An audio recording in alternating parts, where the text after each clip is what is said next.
Before the rise of Mount Olympus, the universe was the domain of the Titans.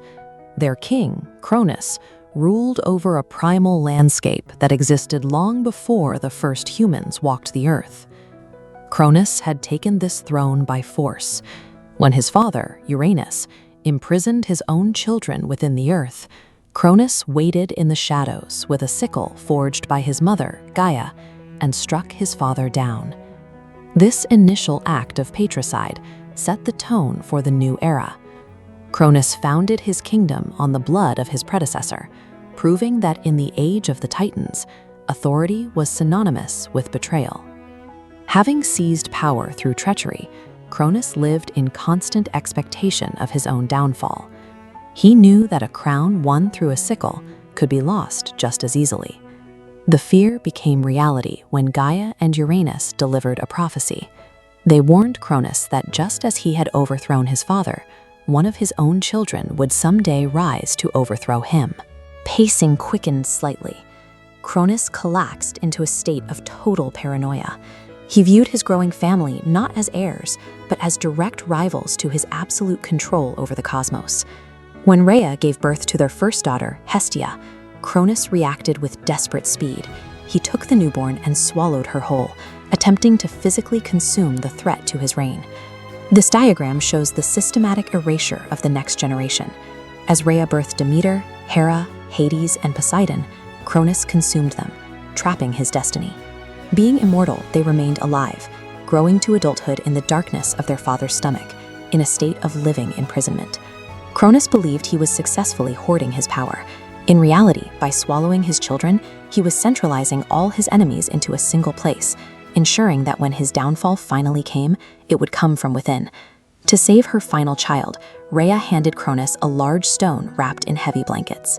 Cronus, blinded by his own frantic need to secure his throne, swallowed the rock immediately, never realizing he had been deceived. The actual child, Zeus, was smuggled to a hidden cave on Mount Ida.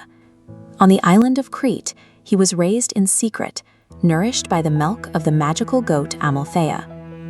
To drown out the baby's cries, a group of warriors known as the Curetes danced outside the cave. They struck their bronze shields and swords together with such force that the noise echoed across the mountains, masking Zeus's presence from his father's ears. Zeus matured rapidly in the wilderness. He spent his youth among the peaks of Crete, where eagles circled above him and lightning began to dance across the sky whenever his anger flared. Growing up among the elements, Zeus developed a connection to the natural world that his father, isolated in a golden palace, could not comprehend. By the time he reached manhood, the storms themselves seemed to recognize him as their master. Zeus entered the palace of the Titans disguised as a servant. He moved through the halls of power as a ghost, standing within arm's reach of a father who didn't even know he existed. Working with the Titaness Medes, Zeus prepared a magical potion. The goal was no longer just survival. It was the liberation of the siblings who had spent decades in the dark. During a grand feast, Zeus slipped the potion into Cronus's drink. Within mere moments, the giant Titan king began to double over, his immortal body reacting violently to the concoction. Cronus began to regurgitate the contents of his stomach. First came the stone, followed by Poseidon, then came Hades, and then Hera, along with Demeter, and finally Hestia.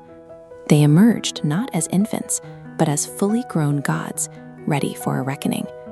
The family was finally reunited, but the palace was no longer large enough to hold them.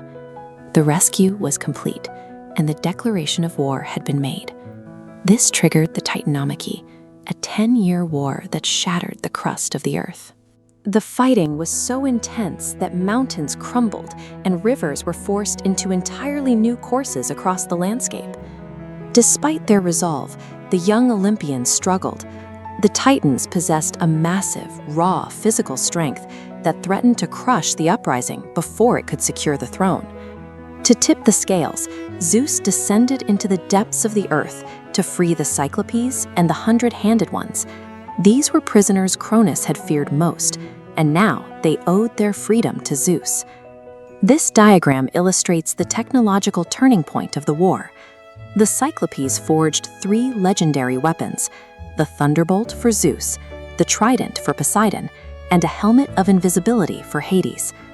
The final assault saw the 100-handed ones hurling hundreds of boulders at once, while Poseidon used the trident to trigger massive earthquakes that broke the Titans' formations.